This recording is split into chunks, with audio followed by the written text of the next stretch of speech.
Hey everybody, welcome to the show. We are coming to you on Monday, day after Patriots Super Bowl number 6. Yeah, baby! Victory number 6, I should say. So we're going to spend a lot of time breaking down that game, talking about what we loved, how we felt about it overall. There's been a lot of thoughts in the media about this game, and we'll share some of our thoughts with you. But, you can always give us your takes. Give us a call at 904-87-TT-POD. Leave a message there or connect with us on social media. And so we can know how you feel about all of our amazing opinions, obviously. Let's do it. Enjoy the show.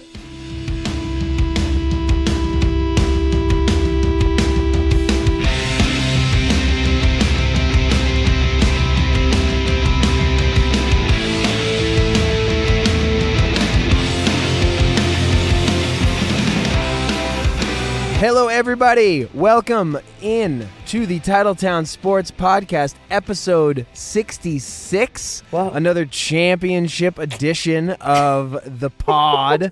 We are your hosts. My name is Craig Stanton. I'm Melissa Burns.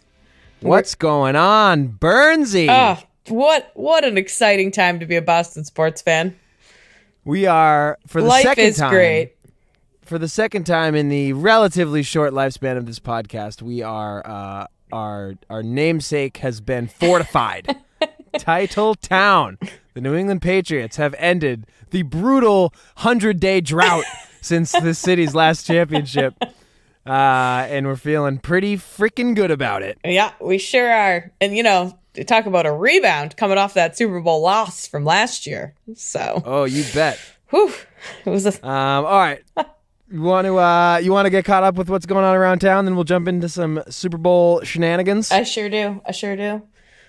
All right. I'll start us off here. Yeah. So, as you may have heard, the New England Patriots are once again your Super Bowl champions.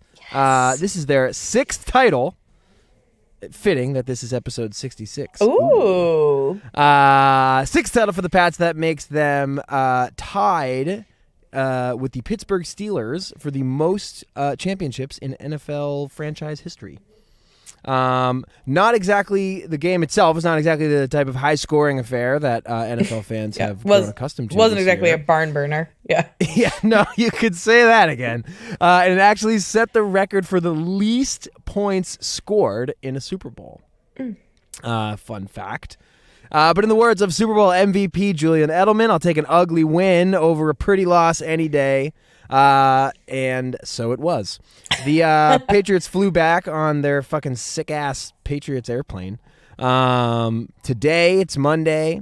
And by the time you hear this podcast, it will be Tuesday, parade day, 11 a.m., Heinz Convention Center. See you there. Yeah, maybe. get your spots.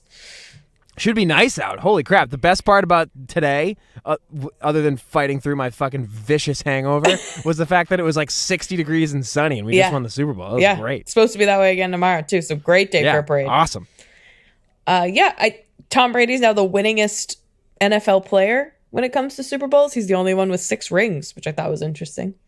Yeah. Who was it? Is it Bradshaw? Terry Bradshaw? Did he have more? Nobody has more. 6 is the most. He has the most. No, but who had 5? Oh, I don't know. I don't care. It must be some old fucking fart like that. Yeah. What's nice about NFL history is like it's not like baseball or hockey even like doesn't go back that far. Yeah. Like Super Bowl era, like it's there's only been fucking 53 of the things. So right. Anyways. Yeah, you've heard of the guys. It's not like this guy played in 1892. They're all mostly still. It's like, okay. Yeah, they're all mostly alive and like yelling at you on Fox in between quarters. Yeah. Moving on to some of the other teams. The Bruins dropped both of their home games this week against Winnipeg and Philadelphia, but got a point out of both by taking them to OT. So, wins and losses, I guess. Then, on Super Bowl Sunday, they finally got that monkey off their back and beat the dumb Washington Capitals on their own home ice by a score of 1-0. Big time 1-0 road win for the Bees. Yeah. Tuukka returned to action this week after he was concussed before the All-Star break. And that win in Washington made him the winningest goalie in the history of the Boston Bruins franchise. So, big day all around. A lot of use of the word winningness. Winningest on today's pod. Just thinking, I've now said the word winningest twice, and that is not a word you say very often. Anyway. What a time to be alive. And I can't come up with a synonym for it now, so we're just gonna roll it's with like that. the only word that is appropriate when you need it, you know? Tuca also picked a great time to get concussed right before the All-Star break. Yeah, Had like 12 days to just sit in a dark room, and now he's back. It's like it never happened. Yep, perfect. Good work, Tuca. Ideal. Great timing on your part. In a not so ideal turn of fate, the Celtics had some drama this week. Well, they didn't really have much drama. I guess the NBA at large had some drama. Yeah, they got dragged into some drama. That's true. That's a good way to put it. This week, we were hit with the news of New Orleans Pelican and big man Anthony Davis wanting to be traded. And just a little backstory for people that may not know, there's been rumors for like a few years now that Celtics general manager Danny Ainge has sort of like this dream scenario of Anthony Davis and Kyrie Irving being sort of like the two pillars of his like big ass 10-year-long rebuild here in Boston. And then another little peek behind the curtain based on NBA rules that you don't necessarily need to know. All you need to know is that the Celtics can't trade for Anthony Davis this season unless they trade Kyrie Irving to get him. So Kyrie and Anthony Davis can't be on the same team at the same time in the NBA this year for some fucking contract. Yeah, it's some contract so, thing. This kicked up a whole big swirl of rumors about the future of the team and more specifically the future of Kyrie. Meanwhile, they fucking had games to play. And it's a whole big thing that we'll get into later. But this week on the actual court, the Celtics have won 4 straight since they lost to Golden State. Golden State. It's a team from Jersey.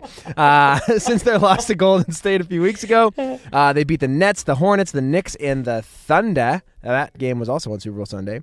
And this week, they are hitting the road to play the Cavs, and they come home to host the Lakers as well as the Clippers. And this will be LeBron James' first trip to the Garden in a Laker uniform, so that's something to look forward to. I think that's on Thursday night. Yeah, this is a very Boston versus LA week. We started with the Super Bowl. Big time. Yeah, we got the Lakers and the Clippers, and then the Bruins actually play the Kings. Just like no shit. A weird twist of schedules. Like there was no way when those schedules were created to know that the Patriots and Rams would be in the Super Bowl. But yeah, that's how it worked out. There's a parlay for you, huh? Oh, damn it. Why did I think to bet that? Shit. People who took that all Boston parlay on Sunday are freaking sitting pretty today. Yeah, they hit for it. But great day in Boston. Some friends of the pod hit that one, I'm sure. I'm sure. And last but not least, we have the Red Sox, who, as we mentioned, last won the World Series 100 days ago.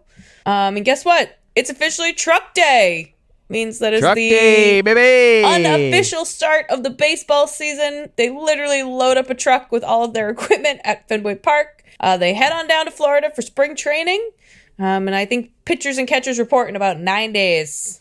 Nice. Typically, this is a day you'll see Sox fans like standing outside of Fenway Park and like cheering on the truck. But with all the fanfare around the Super Bowl, I actually didn't see any coverage of it today. So, I just woke up to a text from the biggest Red Sox fan I know that says it's Truck Day, baby. I really like the sort of like what's the word? Not symmetry, but just like, you know, the fact that like the last day of the NFL season, the fucking truck leaves. I like that. Yeah. Well, the last day of our NFL season for many teams, it ended 6 weeks ago. Yeah, but you know what I mean. I know. It's perfect. That's why we love being here. For some teams, by that measure, it never even started. Yeah. All right, well let's get into the Super Bowl. It was an interesting game. I mean, it was really an unusual type of football game that you really don't see that much anymore in the NFL, where just two really good teams smack heads, and you know neither team is like leaking a drop. I mean, the 13-3 final score, like that's crazy to me. Yeah, that was unlike any Super Bowl I've seen before, and a complete 180 from where we were predicting that game. Even when you looked at like what analysts were predicting, everyone was looking for a high scoring game, like 38, the over-under was like 31, 56, 57 or something like that. Yeah. Like it wasn't supposed to be a defense game. These are like the, first and second offenses in the league or something like that. Like it was crazy.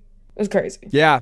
Wild. I mean, I can see why a lot of people, and we'll get into this a little bit later also, I can see why a lot of people are talking about how it was a boring game. I can imagine if you were a neutral observer of this game, you weren't exactly on the edge of your seat. As Patriots fans, I mean, I certainly was on the edge of my seat, action or no action. I mean, the fact that it was a one-score game the entire night until the fucking, 30-second mark when Gostkowski finally successfully kicked the field goal.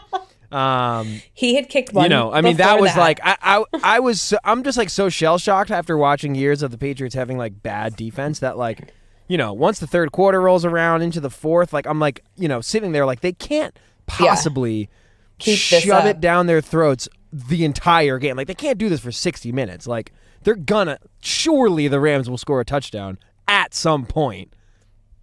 Yeah, and it was not the case. It kept feeling like the other shoe was about to drop the entire game. Yeah, oh my God, big time. This isn't how this is supposed to go. And what's weird is that, and maybe this is like still that old school Bostonian in me, is like I didn't feel like it was going to happen for the Patriots. I just kept waiting for our defense to blow it. Not the Rams that's what defense. I'm saying. Yeah. I was like, I mean, the Patriots, once they even get into the second half, I was like fine with it. Similar to the Kansas City game. It's like, okay, like you're going to tell me that the Pats D can hold an elite offense to 0 points for one half of the entire game? I'll take it. Right. Even if the fucking wheels come off in the second half and they go on a scoring spree, like whatever. Like they've done their job at this point. Right. So yeah, I was totally waiting for that other shoe to drop. Because I mean, I just was convinced that this couldn't possibly last all night. Just on like a human level, like literally, like just the exhaustion for the players on the defensive side of the ball on both teams, just being out there all night, like that's but it's got to catch up with you eventually. Well, but neither team was really like going on long runs. So while the defense was out there a lot, they were almost like quick possessions. You know what I mean? Like. The Rams went 3 and out a ton of times. I think the guy that saw the most action on their field was their punter. Yeah, Hecker, dude. Hecker was booming those things all night. I kept waiting for a trick play with that guy, and I get so nervous every time he came out. Every single time they went back to punt, I was like, watch the fake. Me too. I kept yelling it at the teammate. Did you ever like watch games with like the guy who always says that, like watch the fake here? Yeah, it's like always a pretty annoying. Here comes a flea flicker, and you're like, they're not doing a flea flicker. What are you stupid? Yeah, I kept doing it too. I was like, oh my God, they're gonna fake it. They're gonna fake it. I had literally said early in the game, I was like, I would, if I was the like special teams coach of the Patriots, I would just say, boys, we're not blocking any punts tonight. Like we're just gonna play for the fake every time. Like, forget it. We're not going to block a punt. Just forget about it. Don't worry about it. But we're also not going to get caught with our pants down on a fucking fake punt. Fuck that shit. Right. We're not going to get tricked by something that we've seen him pull before. Yeah. Ugh. I'm glad we had the same anxiety. Yeah, seriously. So I've got something of an opening take here. Just on, I was listening, obviously as many of our listeners, and you of course know I'm like a chronic sports radio listener, and I had nothing to do today other than sit around in my own fucking hangover misery. So I listened to a lot of talk just about like, obviously in this, run of like unprecedented fucking domination across all sports, but particularly, within the Patriots, within football, like you sort of sometimes have to step back and realize like the things that are happening are just like so fucking unusual. Yeah. You know what I mean? Like, it's happened a million times at this point that it's like you can just like rattle them off, but like, teams don't come back from 28-3 in any game, no less the Super Bowl. Teams don't just like the things that happen to this Brady Belichick Patriots things, like they don't happen. And this one this year is the back-to-back Super Bowl thing. I mean, like we've seen some teams go back-to-back and win. We've seen some teams go back-to-back where the first one's a win, the second one's a loss. Yep. Obviously, the Patriots did that last year. But the idea of losing a Super Bowl and then going back to the Super Bowl the following year, that hasn't happened in forever. That hasn't happened since the early 90s where the Bills did it. I think 4 in a row, right? Yeah. And they lost all 4. Yeah.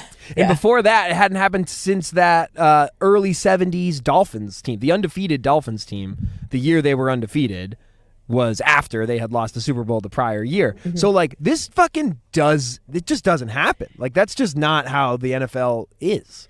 Right. And, like, think about how many teams, like just personally, like as Patriots fans, we've watched lose, and they absolutely, like, it's a devastating thing losing Super Bowls.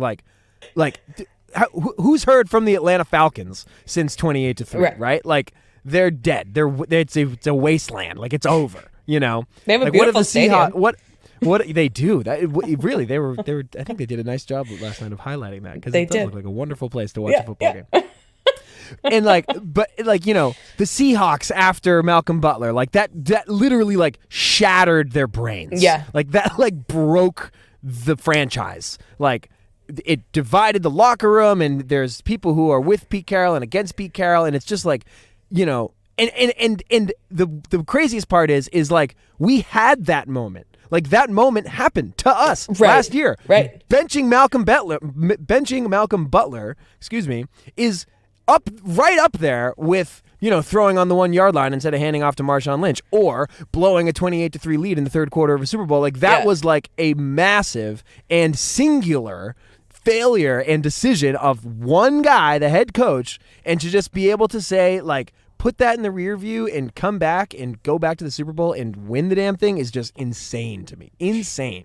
Yeah, and it's not like they came back out of the gate strong, right? Like, there was so much controversy in the offseason.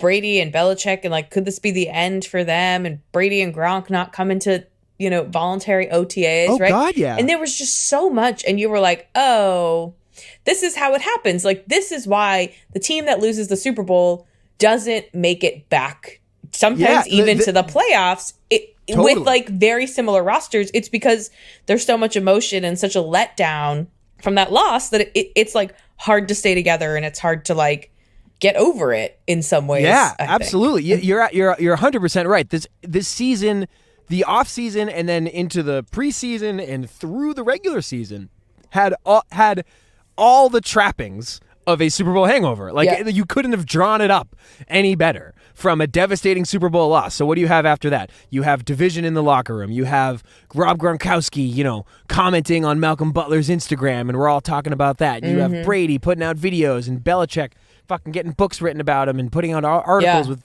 Seth Wickersham, and then you have the fucking offseason, and Brady's not there, and Gronk isn't there, and then they kind of weren't very good by their own standards this year. They can't fucking win on the road.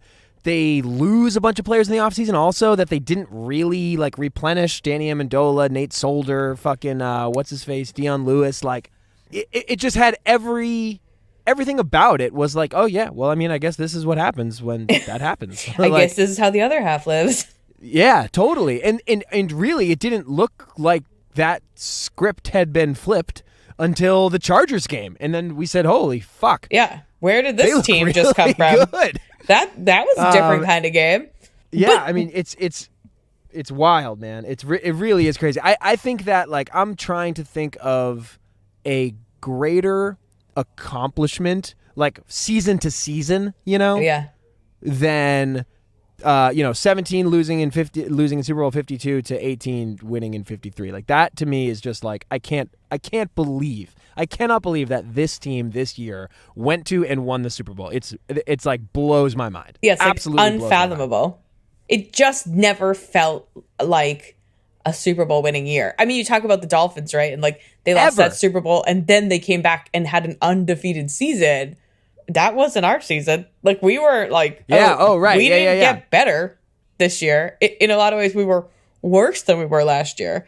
And oh God, yeah. And so it was, there was so much more fear and anxiety and like, ugh. And on the national stage, like, people have been waiting for the Patriots to fall off a cliff for a long time. And I get that. Like, they've been dominant for so long. It's got to be irritating. But this year they actually had like facts and figures to back up that opinion. Totally. And it was like, oh shit. Like, yeah, and not just like advanced goofy analytics about like arm strength and like ball velocity and shit. Like no, these guys can't win on the road. Like, there's your stat. There's your advanced analytics. They're losing to shitty teams. They're losing to teams that aren't even making the playoffs. Like, they're making mistakes. This is the worst receiving core they've ever had, and like. They had to pick up Josh freaking Gordon, who now has a Super Bowl ring. Oh yeah, good for him. like these are things that are just like again, all the trappings of a Super Bowl hangover year where they're like it wasn't their year. You know, Scott Zolak in the America's Worst Nightmare call of the AFC Championship game. He's like, you know, he mentioned it. He was like, you know, people say it's not their year. Well, maybe it fucking is. Yeah. Minus the fuck. Well, and I mean, I think the players were really able to rally behind that too. And we haven't seen this team be able to play that underdog card in a long time. And for them, I think it kind of, as the season went on, started to give them an identity together and bring them together. And it's all you've heard them talking about the whole playoffs. Right, even through the Super Bowl, like through press conferences last night, they talked about how like no one thought we could do it and everyone thought it was over. And like their tagline was, "We're still here." And, you know, I think it was probably exciting for them. And it probably did become kind of a rallying cry of like, no one thinks that we can come back and win the Super Bowl after we, you know, lost last year. And how are we going to prove people wrong? And what is that going to look like and feel like? And like, yeah, like fuck everybody.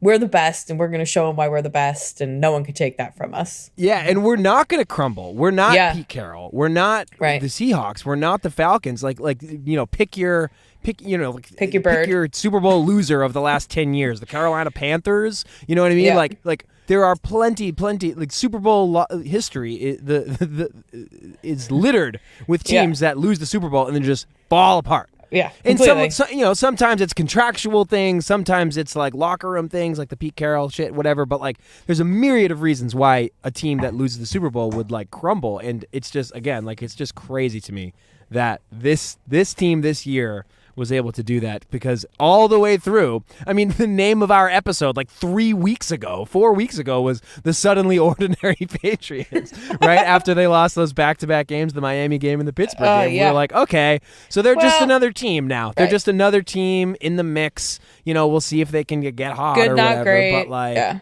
they're just it like any other team. Like, they're not the, you know, capital P Patriots. They're just like those guys who wear blue. They're another AFC team. Wild shit, man. Wild shit. Yeah. Back to like just the nature of the game generally. What'd you think? Like, what'd you think about the 13-10, the 13-3 final? Were you entertained? Do you think it was a good night, good product? So we actually got a call on this topic as well. It's from our pal Ben in Framingham. Here he is. Hey guys, it's Ben from Framingham. Go Pats. Very excited that we have another Super Bowl in Arizona. I want to hear from you, though, about your thoughts on the game. I'm guessing this is probably the most boring Super Bowl ever, but I'd love to hear your take. All right, got a little squirrely there in the middle, but yeah, most boring Super Bowl ever. What are your thoughts? I was entertained because I'm highly invested in the Patriots. So I was like on the edge of my seat. I was hanging off every play. Their defensive play was outstanding. Like, some of the plays that those guys made and just how fast and hard their defense was playing was exceptional. Yeah, they were bringing some fucking heat. Oh, just plays all over the field. Like, the Rams offense could not get comfortable out there because they were just getting drilled and on every step that they took. And it was like clean. You know, I think they only had one penalty, and like they played exceptionally well. But we know that like defense isn't the sexiest thing to watch, and if you aren't a Patriots fan, like the majority of the country is not, I don't think that was a very exciting game for you to enjoy. So yeah. Melissa Burns enjoyed it because she's a Patriots fan, but Belissa Mearns, you know, who's just some casual NFL observer who roots for some other team. Yeah, fucking didn't give a shit about this game. No. What did you think? Were you entertained? What was your feeling? I mean, yeah, same as you, obviously. Like, I'm so invested that I was, like, on the edge of my seat the whole time. But, like, yeah, I mean, objectively, it was a boring game. Like, you could place an incredibly high amount of value on anything that's boring, and then it becomes less boring because, you know what I mean? Like, if you fucking bet your mortgage on, like, some stupid, you know, NHL preseason game, then that stupid game is going to become a lot more important to you, you know? But like, yeah, I don't understand why this is even like really like a debate. Like, it's okay that it was like, it's okay to call it like a not super exciting game. You know what I mean? Like, I feel like there's like this camp of people out there who are like defending it, like it's like to say that it was boring is sort of like an attack, and like that those types of people like don't understand football, don't understand defense, or some shit like that. Where it's just like, dude, it's fine, like it's okay. You can admit that like a 10-0, a 3-0 game for the majority of it is just like not the most entertaining. Imagine if that game had taken place in mid-November. Yeah, exactly. Like, you'd flip to some. You'd be like, "This is fucking busted." I'm watching, whoever else. Shit, yeah, that's the a good. station That's probably a really would good have filter. flipped to something else, like Like they probably would have been like, "Let's go check in on the Lions game." Like, yeah, right. Just call a quick audible on the broadcast. Yeah, Yeah. no, that's actually a really good way of looking at it. Like, yeah, you fucking hardo. Like, if this is so entertaining, then like, yeah, let's see you sit through a fucking 3-0 slog in the middle of the regular season when you're not even watching your own team. right. When it's a team that you aren't vested in and that you've seen win the Super Bowl so many times. And, I think part of the other problem is I was just reading an article about how this was the lowest rated Super Bowl in like 10 years. And it's like... Yeah. Oh, I heard longer. I heard like 25 years. Oh, really? The one I just saw said 10. But it's like... I could be wrong, but... Whatever. We're not here for the facts. But, the Rams haven't been in LA long enough to build enough of a base. And like... the Patriots are the Patriots, and they, I think, have stopped drawing a national audience. Any audience they draw is to cheer against them, but you're not like, oh, I want to see this, like, I want to see this guy, I want to see this young quarterback, I want to see how, this team, like, if Patrick Mahomes was in the Super Bowl, I bet the ratings would have been a little higher. Oh, yeah, for sure. Yeah, I mean, that's the other thing, too. Like, from a national perspective, this Super Bowl is like a nightmare scenario. Because on the one hand, like, it was a boring game that didn't have a lot of offensive action, which is usually the type of things that the casual fan enjoys. Like, a casual fan likes offense, which is why the NFL has trended in an offensive-friendly direction for the last, decade plus. And lots of casual fans watch the fucking Super Bowl, goes without saying. Sure. But also, like, you've got the same fucking guy with the same storyline, the same narrative in Tom Brady for the third fucking year in a row, and it's just like, God damn it. So not only do I have to watch the same freaking team that I hate, like I would imagine most of America's sick of hate watching the Patriots. You know what I mean? Yeah. That's why they're hate watching, because they're sick of them in the first place. But even that gets old. Like, when the Yankees were the evil empire in the 90s, like, you could only cheer against them so often, and then you were like, fuck it, I'm not even watching. Like, I don't even care. Yeah. And most of the basis for the hatred of the Patriots, I believe, is just simply they've won too much. It's fatigue. It's Patriots fatigue. Like, nobody actually cares about the deflated balls as much as they would have you think. That's what they like to say. Ammo. But that's just ammo to fuel their fucking hatred, which their hatred is based on fatigue. I mean, the same team is on average in the Super Bowl every other year. You're like, okay. Yeah. Like, I'm ready for the next episode. Ready for the next chapter to be written in NFL history, please. Yeah, but I mean, I what I actually really enjoyed about it was just that it was simply like different, Like I wouldn't have if you gave me like different options of like what kind of game I would have asked for. That's not what the game I would have asked for, but like I think this is why I like, bad weather games and cold weather games too. It's like it just changes it up, like makes you play a different style, and like honestly, like it appears to me that the Rams can only win one style of game. They can only win high scoring affairs. Like, so like what are you gonna fucking do when you get yourself into a rock fight? How are you gonna adjust? How are you gonna adapt? And like, how are you gonna win a different style when you're you have to like punch with your left hand or whatever? Yeah, and I mean, even McVay after the game said like, "Oh, I got out coached," like plain and simple. Oh, did he ever? Yeah, but he's correct in that, because you're right. Like, Bill changed up the playbook, made things look different, and they couldn't react and respond to it. Like, they played a different kind of defense, and they were okay with it being a low scoring game and like letting that play out, and the Rams just didn't have an answer for it. Yeah, I got, like, not that I have any like reason to hate Sean McVay, and like I don't hate Sean McVay, but like all for the last 2 weeks, like we've obviously heard a lot about how he's like the this new, young and up and coming coach, and whiz like kid, all whatever of these shit. like Sean McVay like wannabes are getting hired all over the league. Like every franchise seems like they want to go out and sign the next Sean McVay, Yeah. which makes sense. Up until yesterday, it made a lot of sense to want the next Sean McVay. And it's just like all those narratives about how he's like this like whiz kid, fucking young, upstarty, like offensive genius, and he fucking gets 3 points in the Super Bowl. Like, oh man, did that feel good to just like just stuff it There right in was his little perfectly manicured bearded face. there was a point in the fourth quarter where they panned over to him and he was just like staring out into the field like so wide-eyed and not blinking, and I was like, I don't think this is going how he anticipated it going. Yeah. Well, the thing too is like, you know, we're obviously not like hard fucking X and O type football viewers, but like it didn't appear to me at any point in that game that they were actually trying something different. Yeah. Like it looked like they were either like handing it off to Todd Gurley or CJ Anderson, or kind of going for like deeper passes. Yeah.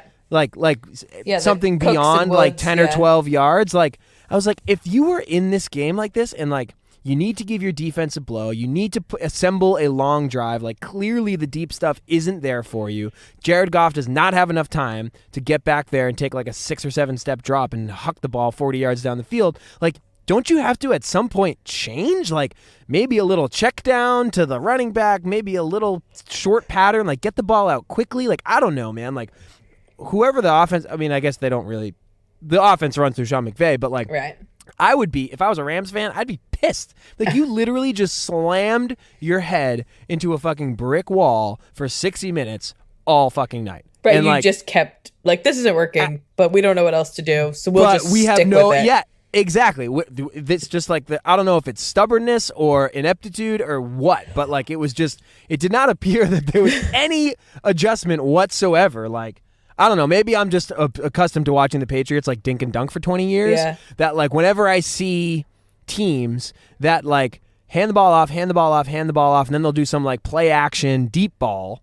You know what I mean? Like, Yeah. And sometimes that works, sure. But if it doesn't, like you basically have established like here's the short yardage thing, handoff. Here's the long yardage thing, deep ball. And it's like there's a lot of in between to be had there, particularly when you're getting croaked by pass rushers and you know your wideouts are covered for the most part. Like get yourself a little Julian Edelman type and throw in the middle of the Right. field. Throw little Slot 3-4 receivers, yard. man. Yeah, Yeah. like I don't know. It just whatever. I'll take it. Like they don't ask how, but. I was just shocked that like this is the fucking whiz kid. This Yeah. is the boy genius. Like what are we seeing here?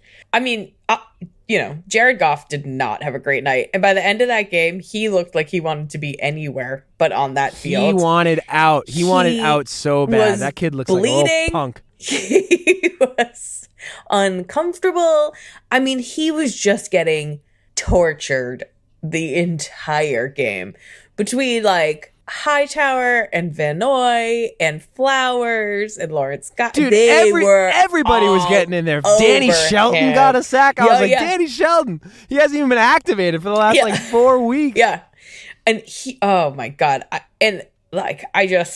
felt for the kid. Like, he's young. This is how the big boys play. And like, I don't think he has the wherewithal to be able to like, we talked about this last week too, like to change the play on the fly or to like look for a different option that could be out there. Right, And he right. was just getting smoked out of that pocket. And it was brutal. And then Yeah, I mean, he also did some dumb was shit. just Like about he to say, took yeah. at least 2 that I can think of off the top of my head, where he's like scrambling, and like any quarterback who's got half a brain in his head just chucks the ball to the cheerleaders at that point. Right. He took 2 like big hits for no reason, for losses in that game. Oh, yeah, they Instead of were, when like, he was chasing rolling him out to around. I think Yeah. they were both roll out to his right. And there was one where Jonathan Jones just smokes him right before he steps out of bounds. And then there was another one, I think, where Van Noy, the one where he like ended up on his knees, kind of. Yeah.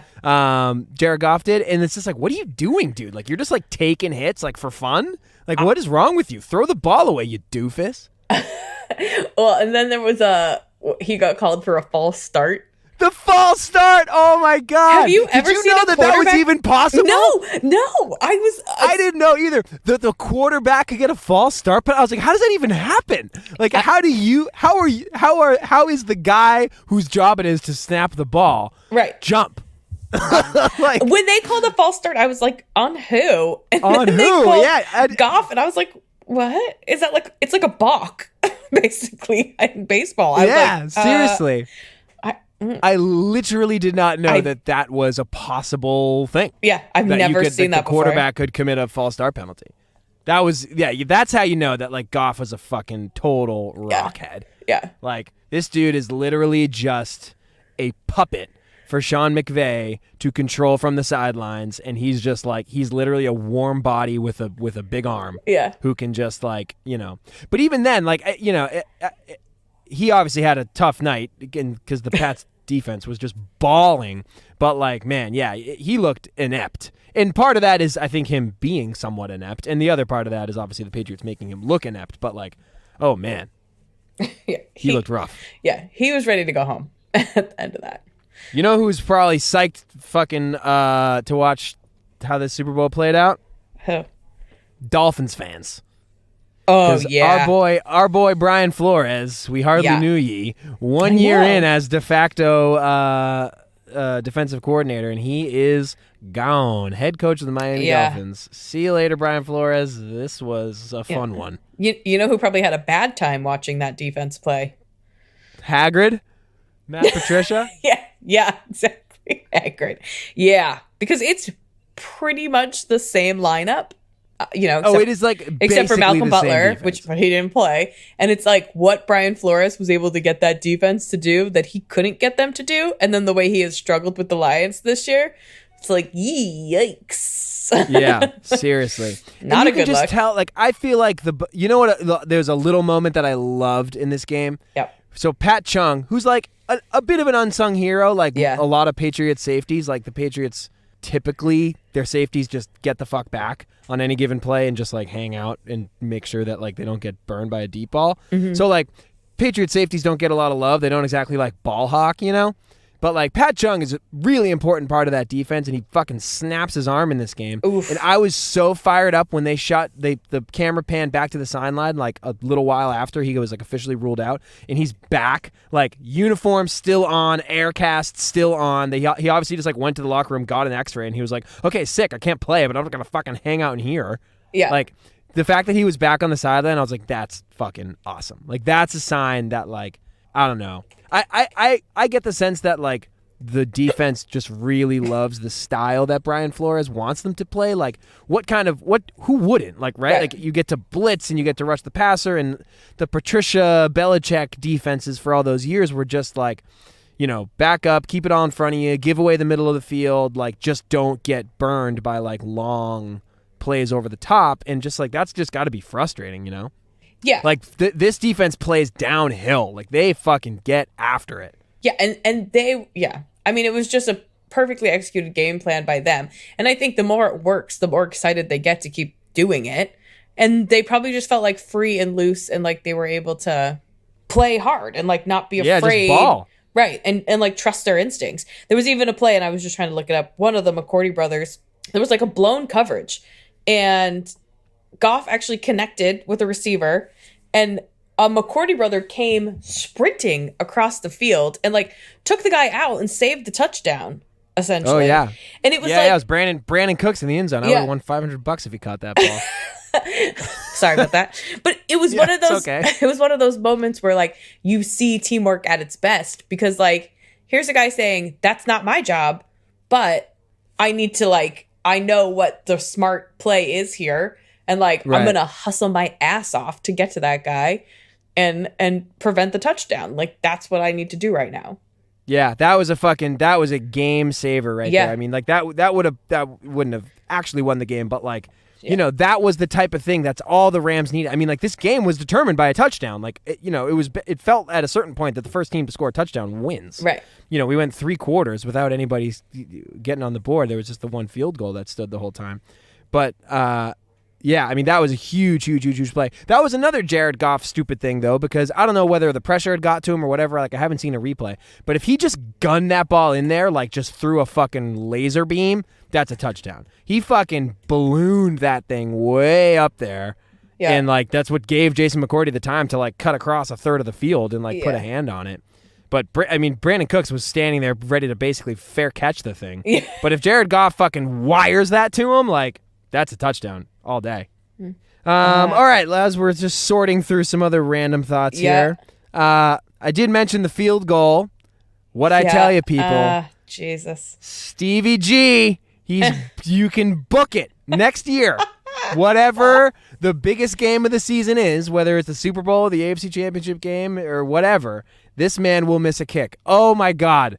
Was I so equal parts vindicated and furious last night when he missed that first field goal. And he wanted to miss those other two, too. He snuck those other ones in there.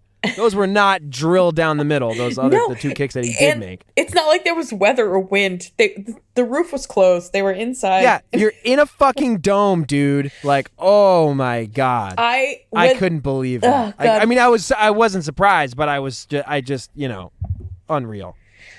Well, and then the Rams kicker ended up missing that last field goal too, which was like the insanity that would have had to ensue for any of that to work. Like, he was going to kick a field goal. They were going to try to onside kick and recover it for a touchdown is the only way that they could have tied the game. They wouldn't have even won there.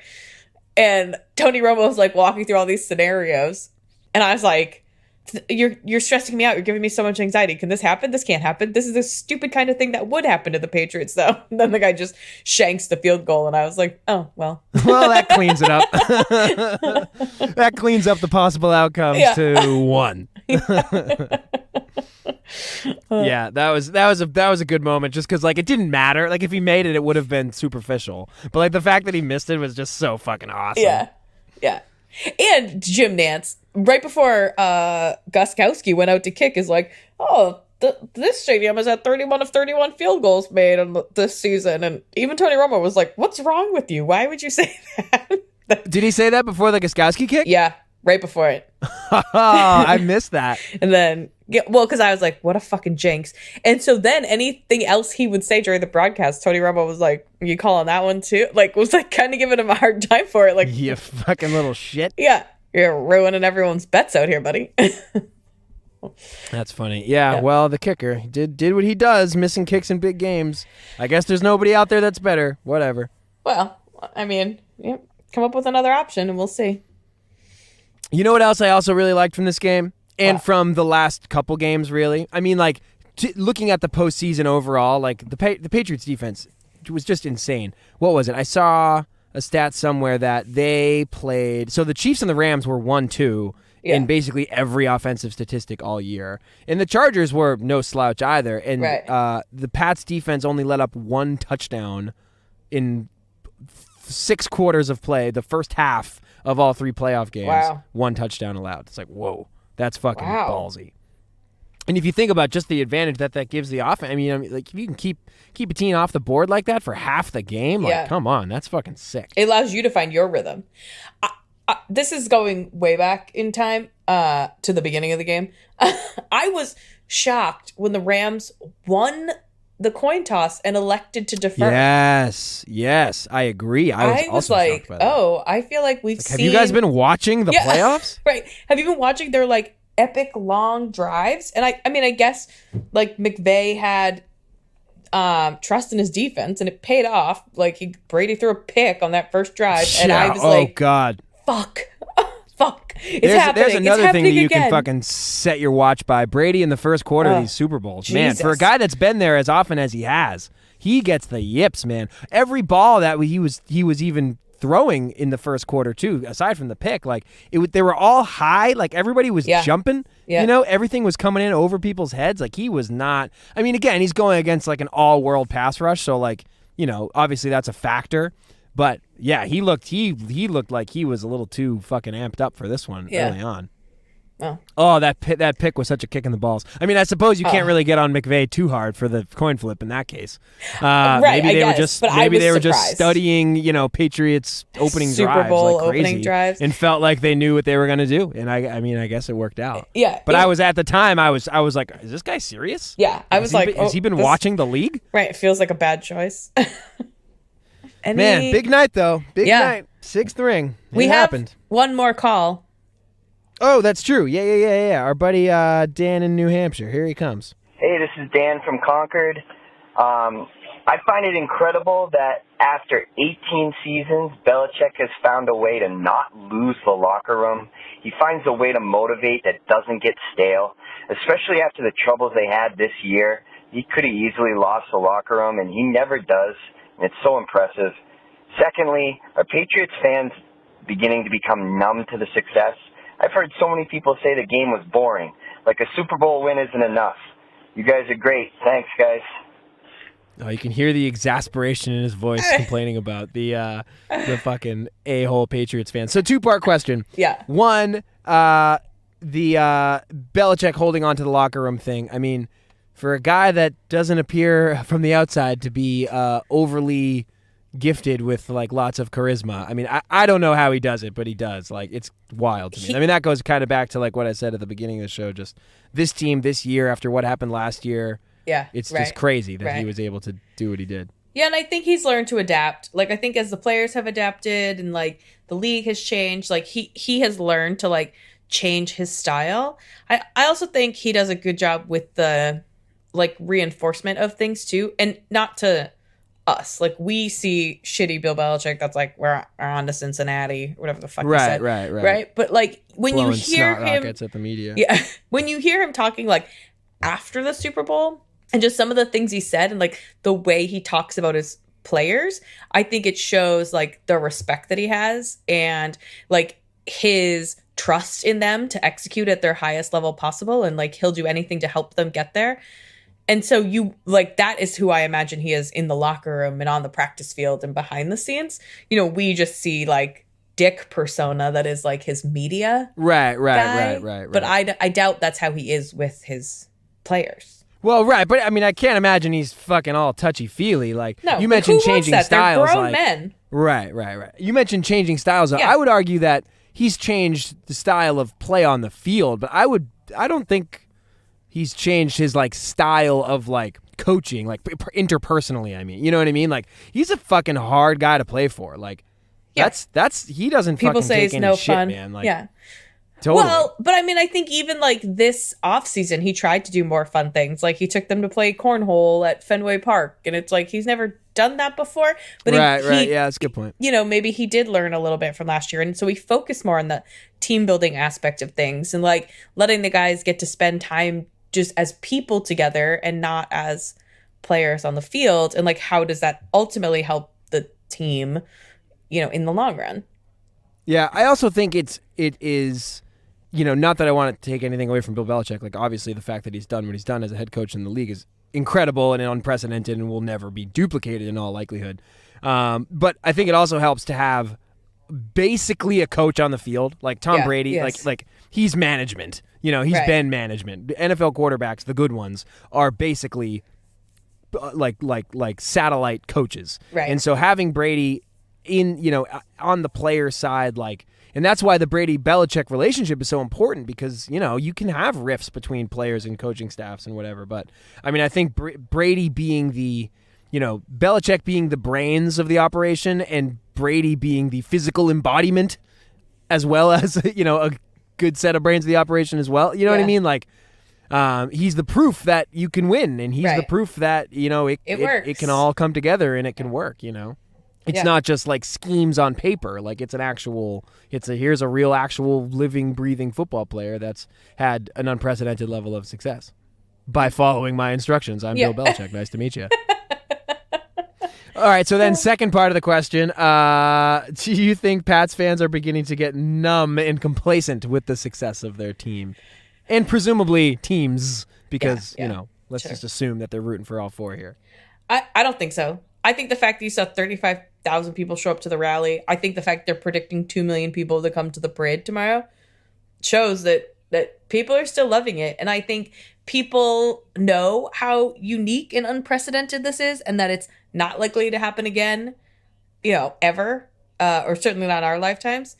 And so I think people try to enjoy it because you never know which one's going to be the last one.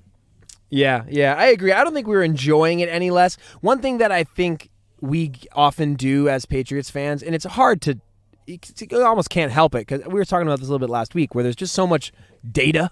Yeah. You know what I mean? There's so much data in the file that, like, we're going to do this in like 5 minutes. Like, you automatically start to rank things. Yeah. You know what I mean? Like, last week or 2 weeks ago, the AFC Championship game, I was like, this was the best game I've seen since this game or that game. And you, like, slot everything into its appropriate place.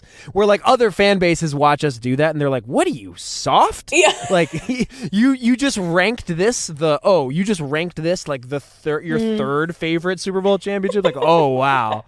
What a challenge that must have been for you to watch that. Like, so like that, obviously, like, that's one of the many reasons why we're like fucking totally hated. But I think that's like, that can be viewed as complacency, or just as, sorting through all your catalog of Super Bowl championships like they're, postcards from vacations you've taken. Right. You know what I mean?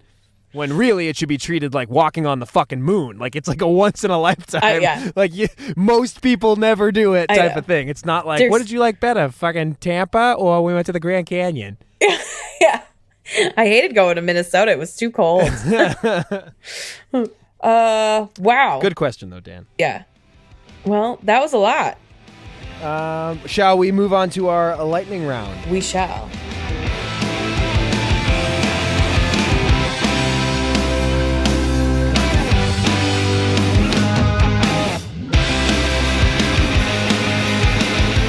All right, so Melissa, the last couple weeks we've been pretty much exclusively football. Yeah.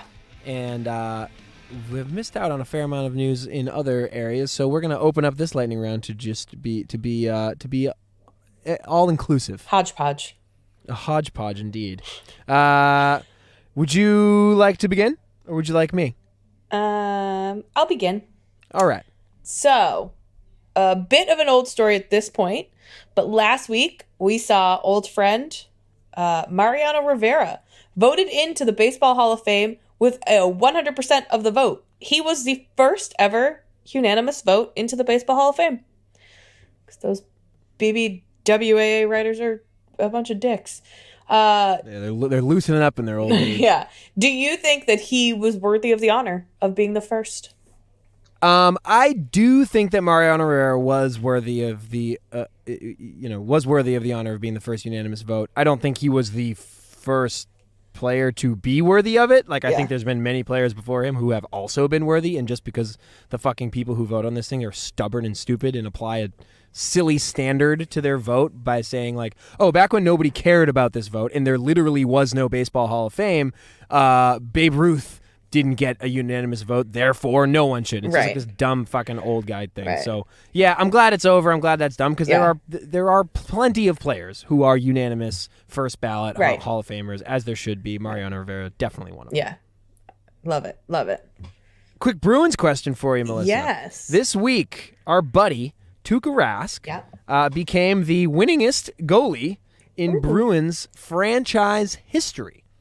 It's a storied franchise. A lot of goals. Yeah, lot. Original six. So the question is, does this affect your opinion of Tuukka Rask, and do you consider him a great Bruins goalie? I was shocked to hear that he was on the verge of achieving this title, because it doesn't feel, and like maybe my perception of time as I'm getting older is off, it doesn't feel like he's been around long enough for that to be the case. Like, I think I still think of Tim Thomas, like, stealing that Stanley Cup and standing on his head, and I'm like, well, Tuukka can't have been around that long, right? If that just happened. And I think he's a good Bruins goalie. He makes me too nervous in big games for me to say that he's a great Bruins goalie. Do you know what I mean? Like, we don't head into a huge playoff game and I'm like, yeah, fuck yeah, we got Tuukka in net, we're gonna be awesome. I'm like, I hope Tuukka's having a good game, because the defense can bail him out of a couple, and so I don't know. Yeah, I think that stat speaks more to the fact that the Bruins have never had a really great goalie, more so than it does to Tuukka. You know what I mean? Right. That just tells you that the Bees have never had like a fucking epic goalie who was on the team for like 10 years. They've never had like a Patrick Roy. Yeah, definitely not. I don't know why. He's the first goalie that came to my brain, but he was. Hey, he's one of the greats. Yeah. Let me take us back to football a little bit. Ty Law was inducted into the Pro Football Hall of Fame this week. He represents the first of what will hopefully be a parade of Patriots from those early 2000s teams to get that gold jacket. It's led to a bit of a debate about players on winning teams and Hall of Fame voting. So, Craig, let's pretend you're a Hall of Fame voter. Let's. Do you favor guys who had postseason success like Teddy Bruschi or Julian Edelman, or is it just a pure talent vote for you, a la Randy Moss? Well, I mean, it's both, of course, but I have no problem with weighting, my hypothetical vote towards players who played the best in great games. Yeah. You know what I mean? Like, I think a good little example of this is like Wes Welker, Julian Edelman. Like, they're basically the same skill set, but they have the opposite resume. Like, Wes Welker had all the regular season numbers. He was like a Pro Bowler every year, but like never got it done really in the playoffs. Julian Edelman, just the opposite. Like, I mean, he's had big seasons, obviously, but he's never been to a Pro Bowl, but he's fucking been balls out in a couple different Super Bowl teams now. So, I think that's what fucking sports is all about. It's about doing it. It's not like the NFL Combine all the time where it's just who can run the fastest and jump the highest and throw the long. You know what I mean? Like, it's a game played by people. So, like, I have no problem with the fact that, like, sure, like, will Teddy Bruschi be a Pro Football Hall of Famer even though, like, he wasn't, like, the greatest linebacker to ever play or anything like that? Like, I got no problem with that. Like, he was great in the biggest moments on the biggest stage, and I think that should be weighted appropriately. Interesting. I mean, I agree with you. Like, it's not a skills competition out there, but I also think it's like it gets tricky because football's such a team sport that the ultimate team sport, like the Patriots set all these playoff records all the time, and it's like because they've had more shots at it than anybody else. And so you look at of Julian Edelman, let's say, or even Teddy Bruschi, like their playoff record and stats are going to be significantly higher than anyone else in the league because they've gotten to play in that many more games. You know what I mean? Yeah. Oh no. Yeah. It's you can kind of talk yourself like in or out of it. I just don't. And I'm not saying that like everybody who fucking plays on a championship team should like get in there. You know what I mean? Like. What's the guy? Like, I'm not saying like Trent Dilfer should be a fucking Hall of Fame quarterback just because he won a Super Bowl or anything like that. But like, if you have the reputation of being like a consistent success, clutch playoff performer year after year, like that's your like almost like not that this is a bad example because he's never going to be a Hall of Famer, but like almost like Danny Amendola-esque, where like didn't really hear much from him all season, but next thing you know in the playoffs he was just like balls. I feel like weighting that heavier is appropriate in my mind. Speaking of things that are appropriate or possibly not, this week, former Patriot Brandon Spikes posted a picture on Instagram of him and Aaron Hernandez back when they played on the Patriots together in Super Bowl 46. The caption for this photo was just sort of a generic like, hey, I was in the Super Bowl once. So hashtag Super Bowl, hashtag Super Bowl weekend, hashtag Super Bowl game face. Brandon Spikes and Aaron Hernandez were friends. Sure. But this was an odd photo choice. What were your thoughts on this? I was... Like, as if this is the only picture of Brandon Spikes from that Super Bowl. That's the thing. You don't have, like, a picture of you in game. Like, you got to go with the sideline photo of you and Aaron Hernandez, of all people. It was uncomfortable, to say the least. And I will say Twitter delivered when it came to this particular thread because the comments and, like, people's responses were hilarious to read through. Did you just got torched on fucking Twitter and Instagram? Yeah. Yes. Just a whole lot of like, I don't know, like this is so uncomfortable. And it was so uncomfortable. Like, why of all the photos, why would you pick that one? And if that was the only picture you had of yourself in the Super Bowl, crop him out. Like maybe just, cut it down a little so it's just you. Yeah. It's hard to justify for sure. I was confused. If you haven't seen it, definitely go look at it because it's hilarious. All right, let's move over to basketball and get into this Anthony Davis Kyrie thing that we talked about at the beginning of the show. At some point, we'll have to dedicate more time than just a lightning round Yes. question on this. But Yeah. luckily for the Celtics, the Super Bowl has been happening. So this has been sort of a second-tier storyline in Boston sports. Yeah, team that's benefited the most from the Patriots winning the Super Bowl, the Boston Celtics. For sure. So basically, as you said at the beginning, the Celtics can't have Anthony Davis and Kyrie on the same team because of whatever NBA contract issues. Fine. But theoretically, is there anything you would not give up to get Anthony Davis on this team? There is nothing I would not give up. Weird double negative there. Yeah. To get Anthony Davis on this team. As long as Kyrie and Anthony Davis are on the floor together in the same uniform, I'm cool with whatever else files in around them. I mean, as much as I love watching Jason Tatum play, I would move Jason Tatum. I would move Jaylen Brown. I would move future picks. I would relocate to New Orleans if it came to that. So whatever. And there's a few reasons why, just quickly. One is that I actually think part of the Celtics' problems this season has been it's a little bit too fucking crowded at the top there. They got a lot of mouths to feed. Number two, I think we can the picture of who Brad Stevens is as a coach is becoming a little bit more clear year after year here, and he has clearly established that he is particularly skilled at getting like role players and bit pieces to play really hard and really well together and make it work. So I have all the confidence in the world that even if the talent level of the rest of the roster after Anthony Davis and Kyrie Irving is less than great, that Brad Stevens will be able to coach him up and make it work. So fuck yeah. Right. I would full court press for Anthony Davis, whatever it takes. I'm in. As long as Kyrie's on the team. Yeah, right. Yeah, that's the caveat there. So similarly, Yeah. lots of rumors have flown around this week about Kyrie possibly leaving town as a free agent this offseason and signing elsewhere to presumably join forces with Anthony Davis and possibly even a get together with LeBron. Ugh. He hasn't like squashed these rumors. For a guy that talks a lot, he hasn't definitively squashed them, although he obviously had many opportunities. When he was asked about it this week, he basically just said, ask me on July 1st, which is when his contract expires. Mm-hmm. So, Melissa, you are Danny Ainge. What would you, or what wouldn't you do? What would you do to avoid this fucking nightmare scenario where Kyrie just walks and we get nothing for him?